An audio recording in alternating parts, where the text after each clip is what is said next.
the ultimate Barner. War Eagle, baby! War Eagle. War Eagle, hey! The lifelong Bammer. Roll Tide, Bama Nation. Roll Tide.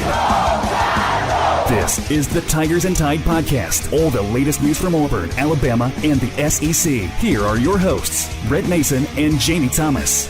All right, here we go with another podcast. My name is Brett Mason, Insane Barner, and my partner in crime, Jamie Thomas, lifelong Bammer. How are you, buddy? Good, man. Roll Tide, roll Tide. We're going to talk a little bit about the changing Auburn offense, or what looked like some changes in the Auburn offense. One of my favorite things to do is on the Watch ESPN is look at the replays where you get to see from the sky cam, and you're behind the offense for most of the game with that shot, and you really see how they're changing things up.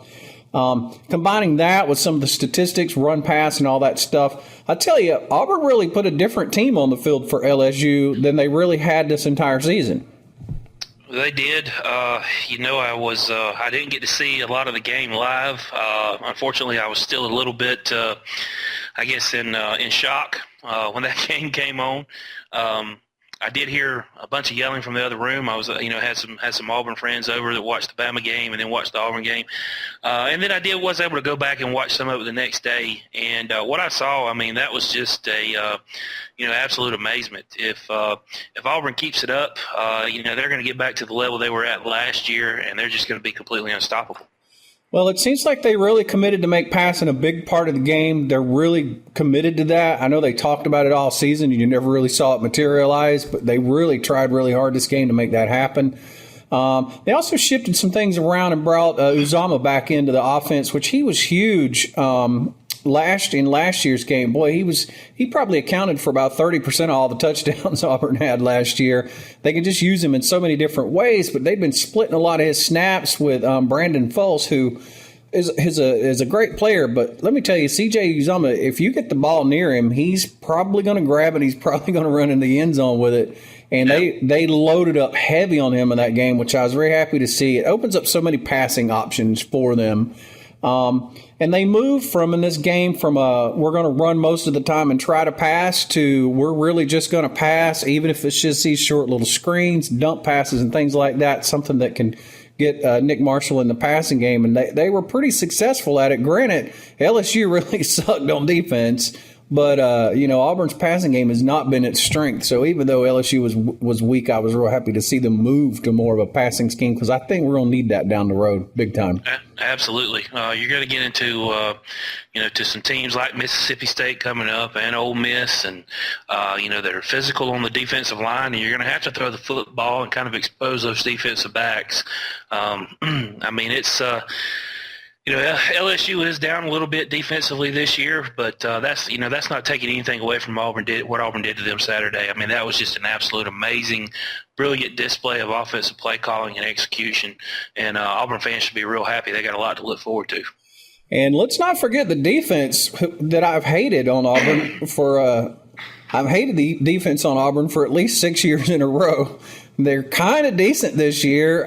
We actually have a little bit of pass defense going on, which is something a little bit new. And, the line's playing better as well. And we're just doing a lot of man-to-man this year. And I saw a lot of that in the LSU game, which if they can hold up with that, that's really going to allow us to clamp down on the run, which is going to help us in a couple of these games that are coming up here in the next few weeks. So I'm hoping they continue to excel at that. It's actually one of the things we're going to need, I think, to beat Mississippi State. So we'll just segue right into that. Keys to the game this weekend. I think passing may be the key. Mississippi State, that's probably the weakest part of their defense. They're giving up 330 yards a game through the air. So, wow. That's something we can exploit, and I hope Nick Marshall continues to do as well as he has. Play action, especially on obvious run plays. It's one of Auburn's specialties is catching people on missed routes when you get the hurry up going. If we can combine that with some play action, catch them off guard for some explosive plays, I think that could bust a close game wide open, which we do not want to get into a close game, I don't think.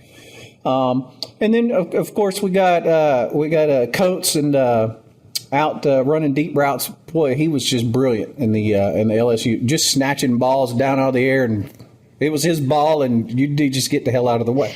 Yeah, I think if you watch Sammy Coates this past weekend compared to the first couple of weeks of the season, it's almost like, and you hate to say this because you don't really know what's going on, but it's almost like he had a little bit of jealousy for all the attention that Duke Williams was getting. It was like he was the playmaker last year. In comes Duke Williams. Duke's making all the big plays. He's getting all the attention, and it's almost like Sammy shook that off, and he was playing with a chip on his shoulder last week. I mean, he just come out.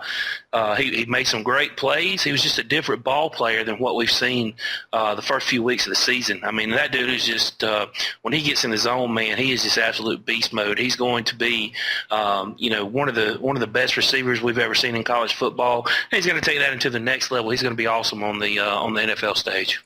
I'll tell you what, him and Duke Williams have the ability to save Nick Marshall's Tookus when he throws into double coverage and it should be a pick. Those guys have the ability to save him because it's just uncanny how they can come down with the ball. Yeah, they definitely make Marshall look a lot better than what he is sometimes. Well, it should be a good game. We'll probably do another podcast later in the week where we try to pick a winner and do some scores and stuff. But for right now, I think if Auburn can pull off those three things, I think we've got a chance at beating Mississippi State on the road. And it's going to be tough, and I hope somebody snags one of them stupid cowbells and smashes it. Hey, I saw an article today that Auburn fans are taking their own cowbells. That's going to be fun to watch. Tigers and Tide is a weekly podcast covering football in the state of Alabama and the SEC. We don't claim to be football gurus or talking heads. We're fans just like you. If you like the show, please take a moment to share the link to this episode on your Facebook page. And don't forget to like our page at facebook.com/Tigers and Tide. That's facebook.com/Tigers and Tide. Have a great weekend and War Eagle. And Roll Tide.